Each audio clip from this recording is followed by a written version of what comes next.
Akademi Desa 4.0 ini lahir dari pemikiran Menteri kami, Bapak Eko Putro Sanjoyo, bersama dengan Bapak Sekjen kami, Pak Anwar Sanusi. Setelah menjadi menteri, beliau melihat bahwa begitu banyak potensi yang ada di desa, dan saat ini untuk mengelola potensi-potensi itu harus tentunya memerlukan semacam pengetahuan, ya, peningkatan kualitas ilmu. Karena tanpa pengetahuan itu maka kemudian potensi desa itu tidak bisa diolah dengan maksimal. Inti dari Akademi Desa itu lahir karena masyarakat desa, penggiat desa sangat membutuhkan suatu pembelajaran yang mungkin kalau didapatkan melalui semacam perkuliahan atau sekolah ini agak susah. Maka kemudian dengan era digital yang saat ini kita tahu dengan media internet, maka kemudian Akademi 4.0 ini itu bisa disalurkan modul-modulnya melalui internet atau mungkin semacam di YouTube atau Twitter. Yang intinya Kementerian Desa Pembangunan Daerah Tertinggal di bawah kepemimpinan Bapak Eko Putro Sanjoyo dan Sekjen kami Bapak Anwar Sanusi berharap bahwa ke depan masyarakat desa tidak lagi tertinggal, tetapi sudah menuju era globalisasi dengan memanfaatkan media-media yang sudah tersedia di dalam rangka untuk mempromosikan potensi-potensi desanya dan dalam rangka untuk meningkatkan kualitas sumber daya masyarakat desanya. BUMDes Parta Jaya, tepuk tangan dulu untuk Parta Jaya. Jadi 2 bulan lagi Pak, kita lihat Bapak nanti akan berbagi ya. Wah, ini yang saya lakukan karena saya udah dapatkan inspirasi dari siapa Pak? Pak Ketut, pelatih saya Pak Ketut yang sudah mengajarkan saya hal-hal baru. Ya, Bapak nanti bisa cerita di videonya seperti ini kira-kira. Nah, ini yang kita harapkan Pak. Karena apa? Karena kalau bukan kita sendiri, siapa yang akan merubah kita? Kalau kita harapkan pemerintah semua yang ngasih, sekarang pemerintah baik sekali loh. Drop uang dana desa. 800 juta sampai 1 M lebih. Nah, sekarang tinggal kita bagaimana mengelola ini. Indonesia bisa maju kalau 74.957 desa tadi masing-masing berlomba-lomba untuk meningkatkan kapasitasnya. Jadi yang membedakan Akademi Desa 4.0 ini dengan akademi atau balai atau pelatihan-pelatihan yang lain adalah kita lebih fokus untuk hal-hal yang praktis. Jadi 80% itu praktek, 20% ilmu. Dan selain itu juga kita menggunakan teknologi. Teknologi yang kita harapkan nantinya bisa membantu menjangkau lebih banyak lagi orang. Terutama para pelaku pembangunan di desa. Nah, dengan demikian nantinya aksesibilitas para pelaku pembangunan desa ini bisa terbuka gitu. Mereka mau belajar BUMDes ya tinggal akses 4.0 tadi gitu. Entah itu lewat media video, YouTube dan lain-lain atau dengan platform yang nanti tersedia gitu. Dan satu lagi yang juga membedakan adalah kita nantinya menyatukan, mengintegrasikan berbagai macam ilmu yang sudah ada. Sehingga pada akhirnya ilmu ini nantinya sudah terstandarisasi. Terstandar, siapapun yang nanti melakukan pelatihan ini, mereka sudah memiliki kurang lebih bahan ajar yang sama. Memiliki metodologi yang kurang lebih sama. Tinggal nanti disesuaikan dengan kearifan lokal saja. Karena misalnya di Bali sama di Jawa sama di Sumatera, tentunya masing-masing desa itu memiliki kearifan lokalnya sendiri. Itu yang harus dicari dan itu yang dituntut terhadap pesertanya untuk bisa menggali sebanyak mungkin bagaimana aplikasi itu dikaitkan dengan kearifan lokal dari masing-masing desa. Nah, memang kita mesti memastikan juga bahwa tidak semua itu harus diterpa oleh pengalaman masing-masing sendiri. Karena bisa jadi kesuksesan yang sudah diraih orang lain itu menjadi motivasi kita. Dan kalau kita misalnya ngelihat kesuksesan orang itu bisa menjadi inspirasi. Nggak harus plek gitu ya, ngambil, oh di desa A ini berhasil melakukan dengan cara yang seperti ini.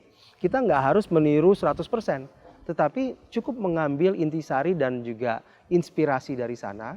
Kemudian kita mencoba untuk membuat sendiri. Bagaimana kira-kira kita bisa mengimplementasi, mengaplikasikan apa yang kita pelajari tadi dan juga pengalaman dari orang lain tadi untuk bisa menghasilkan sesuatu yang unik di desa kita masing-masing berdasarkan potensi di daerah tadi. Jadi saya sangat optimis bahwa itu bisa dilakukan.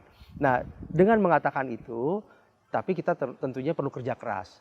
Artinya kita harus memastikan bahwa teman-teman yang nanti menjadi peserta ini, misalnya tadi di BUMDes, mereka merasa yakin diri. Karena itu kuncinya. Kalau mereka merasa yakin diri, kemudian mereka dibekali dengan ilmu-ilmu yang praktis, jangan teoritis, mereka tentunya akan nantinya tertarik untuk mencoba mengimplementasikan, mengaplikasikan secara real di lapangan. Dan itu yang menurut saya menjadi kunci nantinya. Ini BUMDes nih punya nih. Ini ceritanya ada anak-anak yang kurang mampu, dia tidak punya pekerjaan, ya. Kemudian kita carikan, kita suruh dia untuk belajar membuat udeng. Ya, membuat udeng. Kemudian anak itu kita kasih modal 500.000. Dia bisa dapatkan 10 udeng di awal. Sekarang produksinya ratusan. 500.000 loh ya. Enggak jutaan, cuma 500.000. Kita bantu pemasarannya lewat IG di sini, ya. Kalau kita lihat di dalam penyelenggaraan peningkatan kapasitas pelatihan terhadap pengelola BUMDes, itu yang perlu sebenarnya kita tekankan di sini adalah bagaimana mereka bisa membuat suatu alur pertanggungjawaban yang benar terhadap apa yang mereka kelola.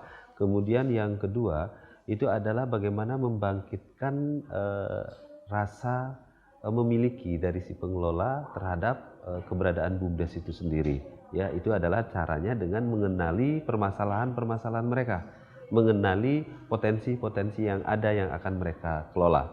Nah, itu kita harus lebih banyak menggali di dalam pelatihan-pelatihan tersebut. Jadi kemampuan mereka itu untuk mengemukakan, mengutarakan tentang permasalahan-permasalahan tersebut itu sangat membantu sekali di dalam mereka mengelola. Karena pada saat mereka mengelola di BUMDes itu sendiri, mereka itu harus mampu memaparkan permasalahan serta potensinya kepada masyarakat melalui unit-unit usaha yang dibentuk.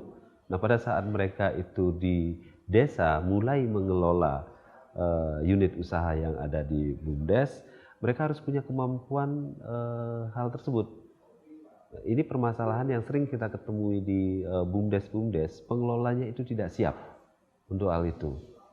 Sehingga mereka itu menganggap dirinya hanya sebagai pekerja, bukan sebagai pengelola. Tetapi mereka bekerja berdasarkan kinerja mereka, mendapatkan upah dan lain sebagainya hanya sebatas itu. Tetapi tidak ada unsur sosial, tidak ada pemberdayaan di sana. Bagaimana kita mampu untuk mendorong partisipasi daripada masyarakat. Nah, ini kita diperlukan adanya suatu kerjasama yang baik, satu antara pemerintah desa, kemudian dengan masyarakat itu sendiri untuk partisipasinya, kemudian dengan pengelola BUMDes itu sendiri. Itu sebenarnya bisa kita lakukan kalau pemerintah desa mampu menjembatani antara kepentingan masyarakat melalui partisipasi dengan BUMDes. Dari awal pendirian BUMDes ya, itu simpan pinjam itu adalah merupakan primadona. Ya, dan pada saat kita mendirikan BUMDes pun itu memang kita diharapkan untuk fokus pada satu titik jenis usaha. Kalau itu sudah berkembang, baru kita akan berpikir bahwa kita akan mengembangkan unit usaha yang saling mendukung. Nah, salah satu kelemahan kita untuk tidak bisa mengembangkan usaha selain simpan pinjam tadi, itu adalah kemampuan daripada pengelola untuk mensinkronkan antara usaha yang akan dikembangkan, seperti contoh untuk usaha kerajinan, dengan sektor permodalan, serta pendampingan apa yang dilakukan untuk bisa menjalankan usaha kerajinan tersebut. Dia hanya terpaku pada sektor permodalan, padahal di di BUMDes itu sendiri, hal yang bisa dilakukan itu banyak. Selain permodalan, bisa mungkin pendampingan untuk proses dari bahan baku menjadi bahan jadi, sehingga menghasilkan suatu produk. Kemudian setelah menghasilkan suatu produk, dia itu akan masuk ke areal pemasaran. Nah, di sini kita perlukan adanya suatu pemasaran, apakah melalui media online atau direct selling. Oke, sudah paham instruksinya? Ya, silakan berkumpul membentuk nilai sesuai dengan instruksi. Tidak boleh usahakan mencar ya. Silakan membentuk nilai 250.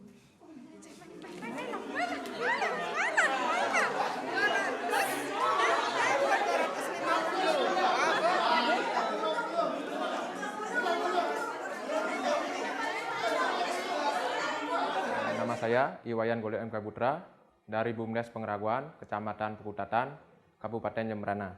Perasaan tentu sangat bersyukur saya dapat pelatihan di BLM di sini. Saya bisa sharing permasalahan-permasalahan yang ada di BUMDes. Tentunya juga kami mendapat pembelajaran dari para narasumber yang sangat bagus sekali untuk kami kembangkan di Jemberana. Materi yang kami terima yang pertama ialah untuk strategi pemasaran produk-produk kami, yang kedua adalah pelaporan, yang ketiga akuntansi administrasi, dan yang terakhir adalah modul kelompok 4.0. Sangat mendukung sekali dari pemberian narasumber masalah teknologi untuk pemasaran. Tentunya kami juga kan melakukan pemasaran lewat online, jadinya sangat membantu. Kami bisa memasarkan, tahu jadinya memasarkan dengan secara online, jangkauannya lebih luas. Kemarin dapat mengunjungi di BUMDes Kesiman. Di sana pengolahan sampahnya sudah sangat profesional. Kami juga terinspirasi dari sana. Kemungkinan banyak BUMDes-BUMDes di Jemberana yang akan ingin mengembangkan usaha sampah, bank sampah tersebut. Karena tentunya di Jemberana juga tidak ada pengolahan sampah. Profitnya juga sangat besar. Mungkin BUMDes Jemberana akan banyak mengadopsi usaha-usaha yang ada di sana. Untuk Akademi 4.0 itu sangat bagus. Kami tidak bisa langsung ke sini, kami juga bisa lewat brosur kami lihat di Kementerian Desa. Jadinya kami tahu bagaimana modul-modul di sana, kami bisa mempelajari tentang modul yang ada di Kementerian Desa tersebut. Kami berikan saran kepada BLM dan Kementerian Desa agar sering-sering melaksanakan pelatihan-pelatihan seperti ini agar kemajuan BUMDesa di seluruh Indonesia bisa lebih maju untuk depannya. Karena BUMDes itu sangat penting untuk di desa, terutama bagi kesejahteraan masyarakat, menopangnya PAD desa. Sangat baik melaksanakan pelatihan-pelatihan seperti ini agar kedepannya BUMDes itu semakin maju.